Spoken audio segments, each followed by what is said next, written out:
Yeah, sure. Action. No, I'm just kidding. Yeah. Um, okay, well, this can get really deep really quick, I think.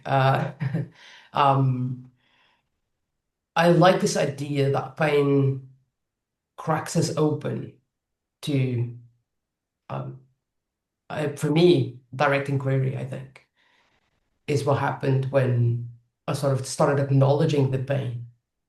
There was a period where there was no pain, there was no emotion, there was no feeling, there was just numbness, right? Until there was some sort of awareness of that numbness, right? Um, and from what I've seen, both in myself and work that I've done with others, is that pain can like rush through us. All of a sudden, we're flooded with emotions and triggers and all these things. It's really painful. This is really uncomfortable position to be in. Or it can be really slow over time. Um, you start to realize that something is there, something is bothering you, whether it's physical, emotional, psychological. Um, but for me, yeah, it did sort of crack open the path to what is this, right? And in the beginning was very much how do I get rid of it, right? How can I not have it? But it sort of led the way. Um, what was your experience like, Kim? Like how to start with this? Yeah. Well, there was always like this consciousness about it. It was always there. I was very young. I was like, "What's that? What is it?" Um, and especially why people didn't use it. Like I didn't know if you want to change, then you need consciousness. It was something like that. It was very childish, but it was still like it's there, right? So when I had very bad panic attacks, I was like, okay, I did really every therapy and things and whatever, and that didn't work at all, of course. So I needed to do it by myself, and sitting at home with I don't know how much panic attacks I had that day, but so many, and I was like, huh? But I'm constant conscious about it. So, huh? That's strange. I'm having a panic attack, but at the same. So, who am I then? That was really some kind of really minimal shift, like not like oh, like just very tiny, like huh? Okay. Um, and then I was something I don't know what, but then I find myself in the supermarket, and then I stayed in the middle of a panic attack. Just stayed. And it was not only panic attacks or big events, but also small things like sitting next to your mother and she's saying something that really bothers you or triggers something. Or, but I think in every meeting, when you have like some form of pain or trauma, or in every, um, well, being together with another human being, there's something, it triggers you. It's not big things and having panic attacks. It's really like, oh, no, no, that's not true for me. Oh, like, you know what I mean, right? It's just the daily stuff for me. It's just the daily stuff after the panic attacks. Like I was very curious about why sometimes I can sit in love next to my mom and sometimes I want to kill her. Really, like, that's not my mother. Oh, damn, she is. So Mhm. I was just seeing that all the time. But then still, I need to say that I thought when I was conscious all the time, then I was some form of enlightened. Well, I know that's silly right now, but that was my goal somewhere. Yeah. And when I was in silent retreats and they told me that, well, I need to sit down on my cushion and meditate for hours and still sit there. Your pain, just sit. So it was very punishing. And I did that already. So I was very good at spiritual punishment. Mhm. Yeah. um, but yeah, I had this sense there's something missing. And then I got ill, well, physical. No, do I say that right? Physical Mhm. pain. And for years and years, I was in very intense pain, nerve pain, well, all kind of pain. And all the doctors were saying, there's nothing wrong with you. So an extra layer of I'm crazy added to the pain. And but I found myself after 6 years staying at home, being in pain, being a mom with a young child. The world was just going, and I was sitting there feeling my emotions like right now. And I was like, damn, but I'm okay. How can I be okay in the midst of pain? Where did that come from? Like, and then at the end, after surgery and after meeting Kat and speak to her, there was this missing link, like life is just unfolding, life is just happening. And then I was trying to, when I was finished in that, trying to write and explain how I got there. But then Kat said, no, no, no, just stay in the middle of the pain. No, no, no. And that's why I feel very at home now, just in the midst of it. And I think we have that in common. When Mm. I read your writings, Marta, I'm like, yeah, of course. Well, box, like, yeah, of course. It's like, yeah, duh. Yeah, Like, just be at home wherever you are. And yeah. it's so simple. It's not like it's just in all daily, I don't know, just in life. I know it was a long story, but that what Yeah. came up. Yeah. No, but that's very true. And when I read your writings, I feel the same. Like exactly, this is exactly Yeah. what like these are. Did I write this? Is you often Yeah. like I feel like these words are mine also, right? Yeah. Yeah. There's truth in this for me too. But it's really hard for other people sometimes to see that, right? Mm-hmm. And working with people who are going through pain, right? Yeah. And for me now, it's like I look back in my past, it's like it's all there, right? There's not like the pain that I had to endure when I was a child and a teenager. It's nothing compared to what I go through now, right? There's still pain. Pain exists in everyone's life. Yeah. But what was I going with this? I don't even know. But it's when someone is going through pain, it's really hard to just say, let's not do anything with it, Mm-hmm. right? There is no doing anything. It's hard for someone to hear that, right? And I find that so interesting when we just go, what if we don't do? Mm-hmm. What, what if we don't do right here, right now? We just stop and we just let it be, Yeah. right? This, and then of course we always hear Kat's words, right? There's no letting it be because it already Yeah. is. Yeah. Yeah. Yeah. It Which happens is or it doesn't. Okay. Okay. exactly, it happens or it doesn't. It's here or it's not, and you can't really Yeah. control it. Mm-hmm. But I find it so interesting how we can sort of share this work without calling Yeah. it work because there is no work to do because it's Mm-hmm. always happening or not. And and I just find that sort of vicious cycle. It was really interesting to be, right? And to sort of almost know that this is happening, Yeah. and to see it from the outside when someone else is talking about their pain.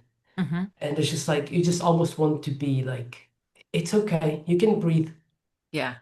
Pain can But that's so exist. important. I think that's so Yeah, important because we there's some feeling we want to share non-duality and we want to share the there's no you whatever story but there's when someone is in pain and we all are. I think really yeah, every human being knows pain daily, yes, whatever form of, even if they ignore it or yes. push it away or Yeah, there's always pain. And oh, what did you say? I want to say something. um Damn it, I don't know. It's gone. yeah. Was it I was it want the to last say thing I something. said Yeah. was, it's okay, you can just breathe and I let it know. like, Yeah. yeah, Zoop, I have it back. No, I don't know. It's really gone. I don't know. that's okay, that's Oh, okay. yeah. I think it's what you were saying, like just breathe. I'm with you. Yeah, how much more non-duality you want to get, Yeah. right? It's like Hmm. being with another person or saying that to yourself. It's perfect. It's Yeah. suddenly you are exactly where you are right now. Yeah. And that's it. It's so simple Yeah. because non-duality is always about wanting to, well, it's not really, but it's like the story they have. It's like I am here and I need to get there. And when you say to someone who's in pain, I'm here, Yeah. I'm with you. Breathe, cry, yell. Hmm. It's okay. Yeah. Just what turns up. Like it's so well, and Hmm. there you are. It's so simple. Like, Yeah. yeah. Yeah. Yeah. It is. It is. And Yeah. sometimes it feels um uh, there is a lack of, like, it's not tangible for people to grasp it. They Yes. want something that they can Mm-hmm. understand. And I really like the question, what's wrong with that? I need to make more money, for example. I get that a lot. I just need to make more money. I don't have enough money. It's like, what's wrong with not having enough money? And then they create this whole story about Yeah. living in a society that is highly capitalist and you need to pay for bills and stuff. And I'm like, that's a story of who you are being, right? That's a Mm-hmm. story of you, of I, in the moment right now. Mm-hmm. What if we drop that story, right? And Yeah. then there is only this right here.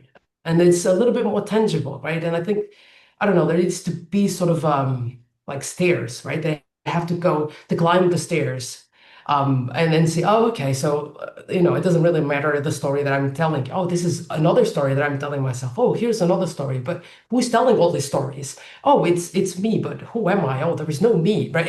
And it's almost like they go step by step in this sort of almost ease into this. It's really, I find that work so interesting. And that's sort of how it happened for me, right? Oh, I went through this. Who is this I who went through anything? Because I Mm-hmm. feel pain now, but nothing is happening. Mm-hmm. If I'm just here, there's really nothing happening to me right now. And Yeah. that was sort of what clicked. Just like, oh, so who is this I who was still in pain from things that happened 10 years ago? And it was, For me, it really gets me in my head when you say that. It's not my, I don't know. I really like to um just throw the stairs out, like yeah, saying, "I'm here. I'm just here," and I'll, yeah, oh, you see the urge or the need yeah, to talk or the need to. yeah, It's okay. Still yeah, here. Still yeah, yeah, there they go, and then it's yeah. okay.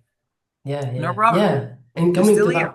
coming to that realization is like the best, right? Yes. Whatever Yeah. realization is just one word. We can use whatever word you want, but Mm-hmm. um it's brilliant when we get to that point. It's like there are no stairs. Really, they aren't really. When they are just here and they cry, and Yes. I tell them that's enough. It's Yeah, just this. yeah, yeah, But I need to get yeah, rid of. Yeah. No, you don't. That creates the problem, right? yeah, yeah. It's the Yeah. story. It's the judgment, Yeah. right? It's That just creates, yeah, and the constant need to be somewhere else. We were yeah, yeah, our parents or society tells us we need to get there. We're here, but we need to get yeah. there. And there we're happy. And there we're, Oh yeah. but this, in the midst of this chaos, whatever, Mhm. yeah, it's this. Yeah, And it's, yeah, still painful. Yes, that's right. yeah. Yeah. Yeah, yeah, I find that gap between what is and what we want it to be, that gap is the suffering, right? Because if we Yes. close that gap, then it's just this. Yeah. And it still hurts. And I still want Oh to yeah, see a doctor who can fix me or whatever. But yeah, that's not a problem. And I yeah, thought that was a problem. There was still like me wanting something different was a problem. I mhm. wanted to be like Papa G and sit on my Yeah, and just laughing all the time. Ah, it's just this. yes, Then, yeah, yeah. yeah, yeah, yeah, So even the wanting is not a problem. yeah, yeah. It's One making the thing, wanting a problem.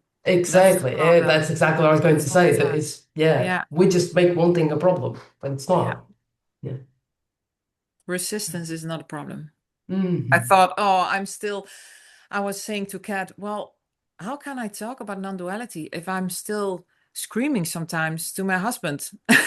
Yes. Like, it's none of your business whether you're Yeah, screaming to your husband or you're not. yeah, And just by that sentence, like, it's none of your business. It was so fun. And I was laughing so loud. Like, of course, it's none of my business. It's just what happens or doesn't happen. So it's yeah, like this constant relief yeah, of not to carry the burden of be someone who needs to be somewhere else. yeah, yeah, That takes yeah. away the pressure That's for so me. interesting because I get really stuck on that too, right? Oh, I still resist this. Yes. Yeah. And that's a problem. And it's Yeah. like the whole work again of like, no, Yeah.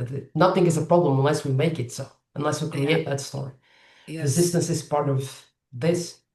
It's Yes. allowed. Yeah. Yeah.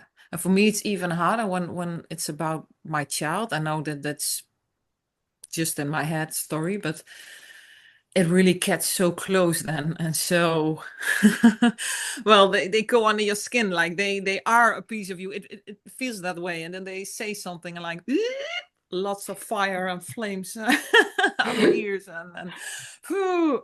Yeah. Yeah. Like, oh, that's not good as a mother or whatever. So it's just I think daily teaching or Mhm. something, whatever you're into. Yeah. Yeah. Yeah. I see myself still do things that are totally unnecessary to do on Mhm. that moment while my body wants to rest. Mhm. And well, you had COVID. So, Yeah. you're Robbie said Yes. resting too, like me. Yes, So I we're am running, definitely. still Yeah. just cleaning, and your body says, just take a rest. And then Oh, yeah. still, and that's not a problem too. It's just Yeah. happening, right? Yeah. Yeah. Yeah. And even in business, right? I had clients and I had things to do and oh, I have to do this. I have to do that. I have to keep things running. Otherwise, I don't know what will happen. I never got to that point, but it was a realization like, no, just no, just Mm-hmm. this. You have Yes. COVID. This is happening. This is Yes. how I'm feeling right now. Yes. Just rest. But it's really hard, isn't it, when you're just lying on the couch and there's guilt and shame and Mm-hmm. whatnot, Yes. all this sort of conditioning that we're so used Yes. to. And it's almost a battle with it. At least that's how it feels for me, right? It's like I'm fighting these things that are coming up for me instead of breathe. That's it, breathe. It's okay. So yeah. Because And then if even yeah. what do you do when the shame, there was a little in the connection, there was a little hiccup in Mhm. the connection. So what do you do when the shame and guilt, you just feel the warmth of it and just Yeah, yeah, just take it? allow it to be there, right? It is coming whether we want it or not, right? It's going to be Yes. there whether we want it or not. So Yeah. might as well just breathe into it, right? Yeah. Yeah. Yeah. It's an And analogy I sometimes. like to use with emotions, like they're little children. Emotions are children, right? So if there was a crying child that comes to you asking for a hug, what would you do? Be like, no, shut up, get out. I'm ashamed of you. Like you wouldn't do that, right? You would hug the child and like give it love.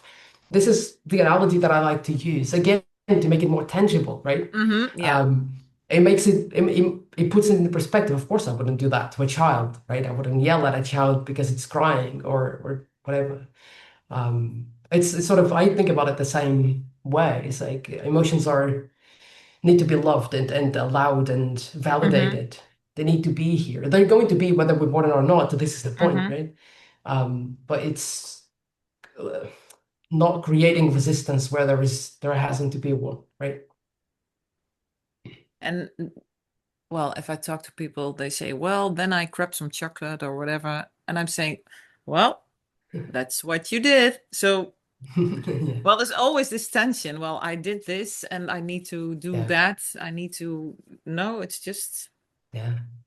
Oh yeah, on Saturday I made brownies, right? And I was making the brownies, and my mind was going, "Oh, you can make brownies, but you can't have that session with a client, and you cannot be right." I was like, "I'm just making brownies. I feel like yeah, having chocolate. I have no chocolate in the house.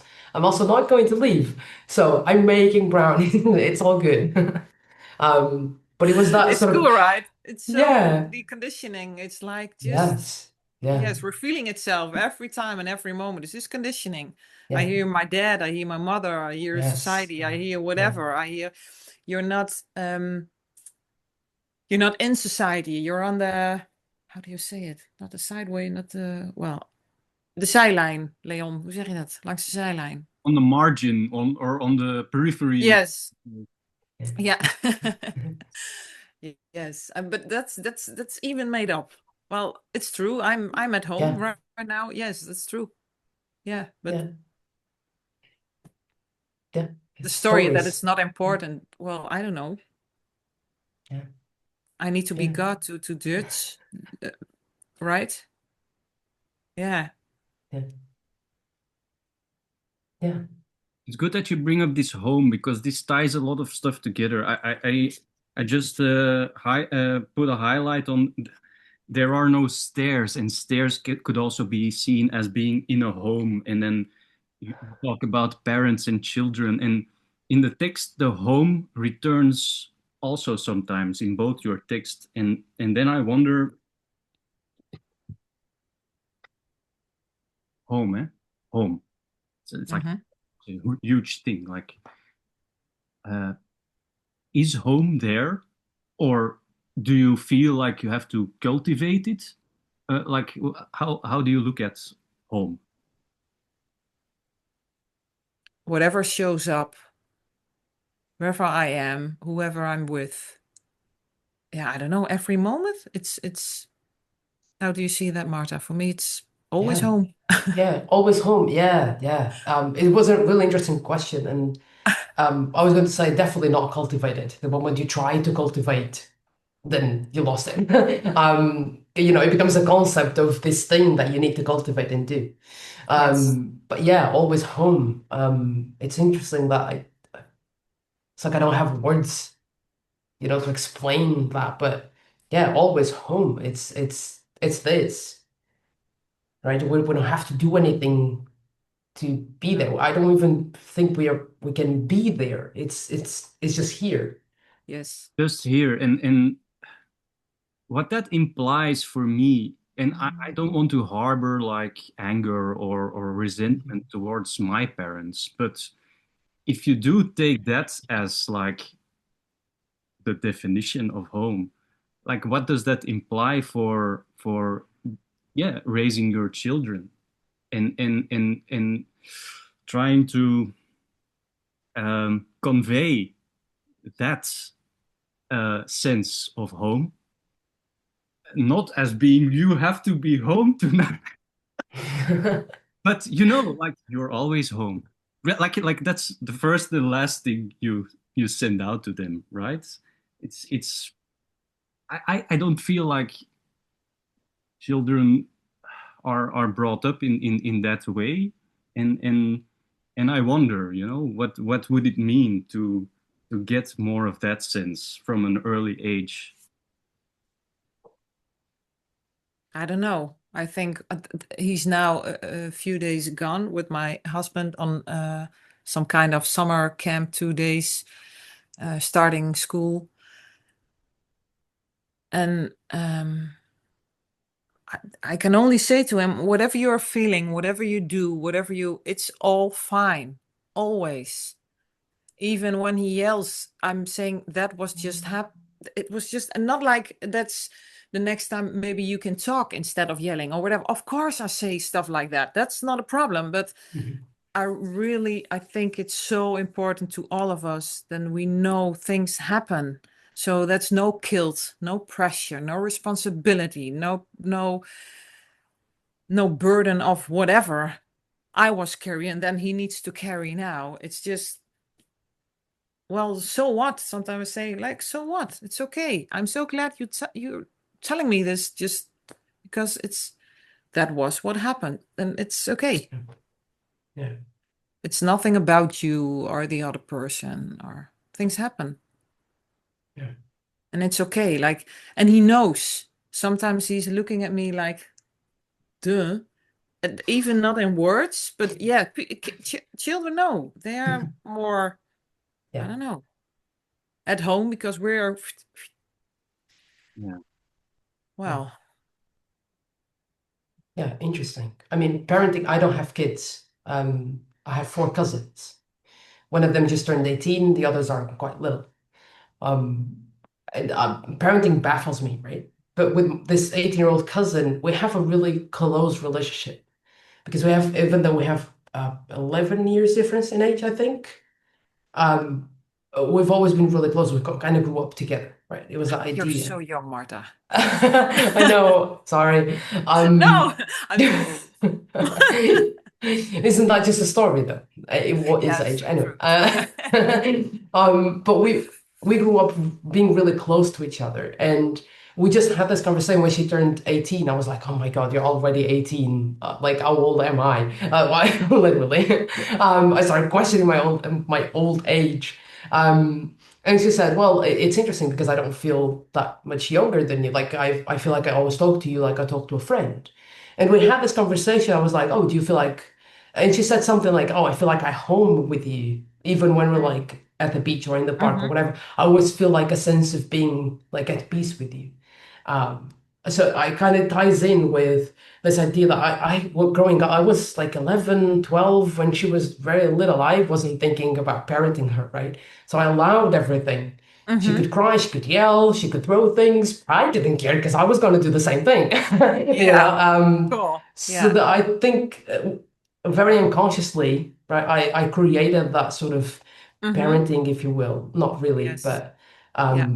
and we created that relationship of we can just do whatever, right? And you can be whoever, and you can say whatever, and you can feel Yeah. whatever, and that like we're going to be here together in this, together in the pain, together in the sadness, and together in the joy and happiness as well. Yes. Um, but yeah, I don't have kids, and I know from watching friends and family trying to parent kids, it's a whole other game. So I'm not trying to compare having cousins to parenting in any way. Just full disclosure, but that like that sense of being home is just Mm-hmm. It's this so is important. yeah, and this is Mm-hmm. it, right? This Yeah. is home always, Yeah. and It everything does. is allowed, right? Yeah. Absolutely. Oh, cool. Thank you. This was already a lot, a lot. Thank you. I don't mean to keep you for the whole session, but no, no. Um, again, we will start with the pain, and when is the next one? That goes into paradox normally, and paradox is then more of a word game for me, you know, like if you represent like the embodiment of like being on the front line in a sense, as I see it, paradox is like more of a comfortable place where you're like looking at it as a language game, you know, like non-duality, like yes, we're here but also not, and how can we express it, like holding the two together the whole time. So I mean, those are kind of the two extremes in a way, like feeling it and then expressing it in language. And it's good to get those two out of the way in the beginning of the book, like as the Yeah, spectrum. Yeah. yeah. Interesting. We had Kim. Were you there when Kat was talking about this spectrum of non-duality? So on one side we had the conceptualization of things, right? Where we were just talking about the play on words and how do we talk about it conceptually. And then on the other side was sort of the direct experience of it, right? The direct inquiries, the pain, and what do we do when we are in the middle of pain and all of this. So that was a very interesting conversation that we had. Um, I don't know Oh if my you were there, goodness. Kim. No, I don't know. I don't know. It's not Yeah, I think that landed quite well with me because I even wrote it down. I did like a line, I drew a line. And I was like, spectrum. Yes, of course it's a spectrum. Everything is. Um, but yeah, so that's you just sort of brought that to mind because it's exactly that, right? There is a conceptualization of non-duality and topics under that, and then there is sort of the direct experience of whatever non-duality is. Yeah, yeah, yeah, yeah, yeah, yeah, Well, yeah. you're talking with Kat about paradox. Am I No, understanding no, it right? no. Oh, I talk with her about post awakening. Okay. That's like way towards the end of the book, and that's together with Lila. She's a woman from Brooklyn, and she had something of an event happen to her when she was doing rituals in the Amazon, and so yeah, she's in this totally yeah, transpersonal. She's called Sonship Non-Duality on Substack. So yeah, I just try to get them to talk about, is there an event after which there is awakening, or is it more like a recognition of like something being there the whole time? And that's like Yeah. the thing I want to throw in there. No, paradox is more Carlo and James Cook. Oh, Oh, nice. Nice. Carlo and Paradox. Yeah. Cool. You can Nice. talk about that, I think. Yeah. Can we watch the recordings? Because that, Yeah. like, I want to watch that.